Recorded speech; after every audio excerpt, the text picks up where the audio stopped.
vous êtes né à Coquillateville en 1934, vous avez fait votre étude, vos classes maternelles. Oui, j'ai fait ma maternelle chez les Sœurs de la Charité à Coquillateville, à l'âge de 3 ans. Et après 3 ans, je suis allé à l'école primaire chez les Frères des écoles chrétiennes. 6 ans, et puis 6 ans de secondaire. Mais à 3 ans, je pouvais vraiment voir les choses et savoir un peu distinguer. Et je vois, lorsque je vois que je suis dans une école, chez les sœurs. Et alors, on chante là-bas, et les sœurs nous donnent des bonbons, on nous donne des tricots. Et alors, on voit des camions, je vois des camions.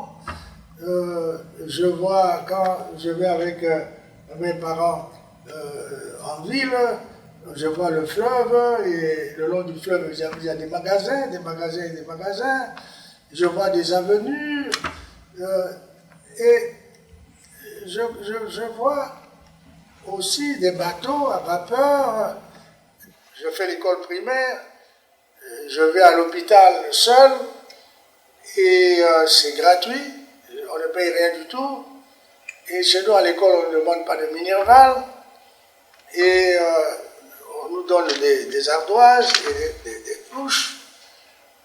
Et puis des cahiers. Et à l'école secondaire, on était plus dans des bancs, mais on était sur des bureaux comme ça. Et on trouve le dictionnaire qu'on met pour vous. Les livres, on met pour vous. Vous arrivez, vous trouvez tout ça. Donc, à un certain moment, on a le bien-être. J'ai quitté Coquillateville, une ville avec beaucoup de plaisir, beaucoup de facilité, pour aller dans la bourse, comme on disait à cette époque-là, et je devais travailler comme commis à côté des administrateurs, des agents territoriaux. Et là, comme j'avais terminé l'école secondaire, j'étais vraiment à côté de l'administrateur. Et j'ai vu comment ces territoriaux se mettaient au service de l'État, au service du pays. Et alors, ils avaient l'obligation de faire au moins 21 jours d'itinérance pour être en contact avec les populations, leur transmettre ce qui émanait du pouvoir central, les règlements, et leur dire ce qu'il fallait faire en matière de salubrité publique, en matière d'entretien du réseau routier. Et alors il y a eu donc aussi un travail d'éducation de la population. Et alors j'accompagne l'administrateur. Il me dit, mais prenez un peu ce que ces gens-là disent. Alors je note pour l'administrateur. J'assiste aussi au conseil des notables à cette époque-là. On appelait ça encore conseil des notables. Lorsqu'il n'y avait pas encore de démocratie, les administrateurs entraient en contact avec les notables. Tout le temps échanger avec les notables. Et alors les administrateurs apprenaient, même s'il y avait un germe de mécontentement, des choses comme ça, l'administrateur était au courant. Et c'est l'administrateur qui s'en va, et puis lui rentre, et l'administrateur assistant principal le remplace et voyage. Et ils trouvent là-bas, en poste détaché, ils trouvent les agents territoriaux et qui font la tutelle sur des collectivités locales.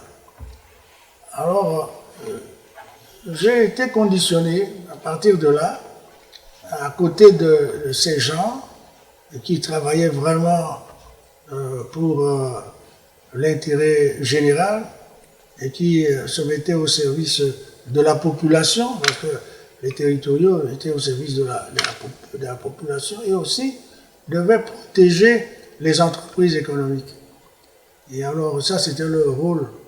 Alors, quand ils se mettaient en route, les territoriaux, c'était pour voir aussi l'état du réseau routier, une route d'intérêt général, une route d'intérêt local. Et chez nous, le commissaire de lycée qui est inspecteur, et quand il vient, il fait sa tournée. Le minimum pour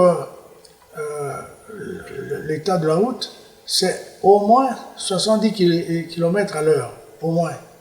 Moi, comme venant de la territoriale, on m'a désigné pour les affaires intérieures de la province.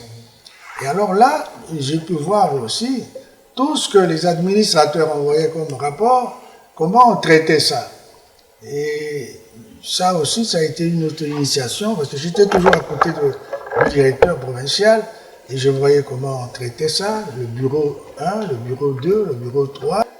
Nous calculions le minimum vital 2 fois par an. Donc, le minimum vital au premier semestre et le minimum vital au deuxième semestre. Donc, pour indexer, quand il y a inflation et tout ça, on suivait ça de très près aux affaires intérieures et main-d'œuvre. Là où nous étions aux affaires intérieures et main-d'œuvre. Ce sont des choses qui montrent que le pays avait un certain progrès.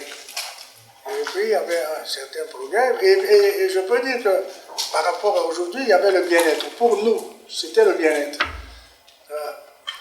Les Blancs, ils mangeaient des jambons, tout ça, des filets, mais nous mangeons nos poissons et c'était moins cher, mais c'était bon.